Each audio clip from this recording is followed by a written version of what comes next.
Okay, plumbing routing is all complete. Show you what it all looks like in the finished product here. So we got outlet at the bottom of the tank going to the pump. It goes out in the top hose. So that goes directly to the inlets on the bricks.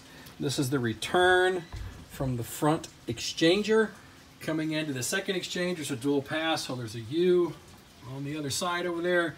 Comes back around in the tank. I got this going here, just as a little kink in there. I'll probably take it off once the hose shapes up. I'm interested to see what it does once it gets hot. There's lots of little flat pieces in the hose. But anyway, it comes out and around.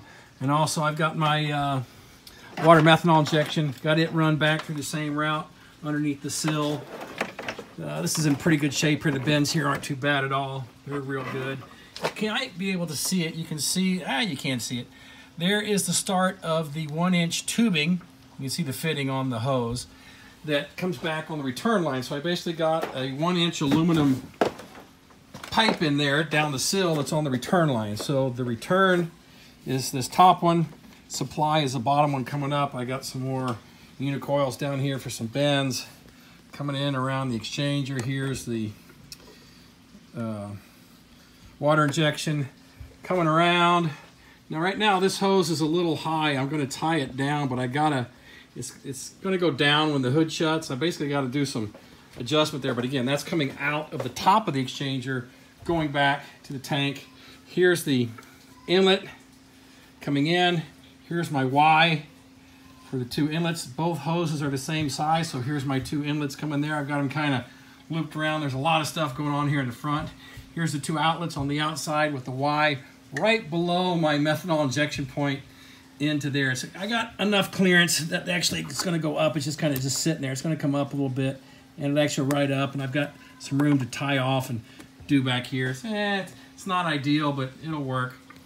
And so coming out of the exchangers is the hot water coming down. It comes down, and now here's where I get a little fancy. Let me get where you can see.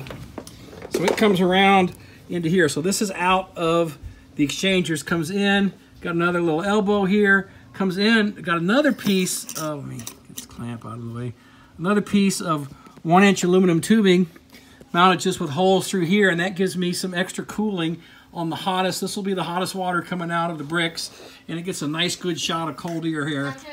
Okay. And I might even get another little a custom-made cooling fin thing on here to give it some more cooling, but I got some room to play here. And I come back around, and this is slick right into the bottom, excuse me, of the exchanger. So I'm flowing in the bottom, out the top, so the exchanger will naturally degas.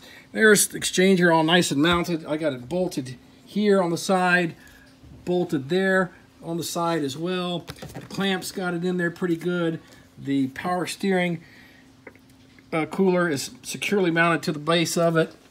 So as we come back around again, you come out the top, exchanger and back, and you're done. Now, yeah, these guys aren't snug up there. I took them off because I was figuring which way, top, bottom, just to get it down where I made sure enough hood clearance. You kind of see this guy, he's going to go down with the hood, and then I just got to get the right angle on it so it doesn't hit it. It's going to have to be down a little bit with some load on it, and it'll load up when you open the hood and then push back down. But I just got to just twist it on that nozzle far enough when I tighten that clamp up. And actually put a little custom slot in there, because this was very hard to get to. I was trying to get it from the bottom, which is almost impossible. So I got a little slot there so I can kind of tighten him up. I may disconnect it here and just see, because again, I want this to have some downforce on it so it naturally goes down when I shut the hood and doesn't bond. And that's not bad right there. See, it kind of goes down, and then you watch it go down. It doesn't really hit it all like that, and everything's clear with there. And then on the other side over here, you can see where the other water injection point goes in on the other side of the, I just got to drill those out and tap it. And I'm going to epoxy, take these off, and take these nozzles, epoxy them real good to the carbon fiber, get everything all nice and solid there. Maybe give a little more slack here. I was trying to get them into the pressure side, but that didn't work out because I got the cone divider in there and it's kind of full of space. But anyway, and then here's the top of the exchanger with, again, bolted on the top on both sides and spaced out. There's a good 1/2 inch of clearance between top of the Edelbrock, which is right here. And here I also put 3 little washers on top of the Edelbrock, and I actually did a crazy glue on them so I could not have to worry about holding them when I got the bolt in. And so that kind of pushes it down just a little bit, makes everything nice and tight. I put some extra sealant around here to seal up the stock holes, so I got, you know, all the air goes where it's supposed to. A little gap back here, but that's all right. I'm not too concerned about that. But anyway, looking pretty good. Now I've got to pull my lid back off, do some work in there, and some other stuff. But plumbing's all done, and I can eventually maybe run the pumps this weekend. Woohoo!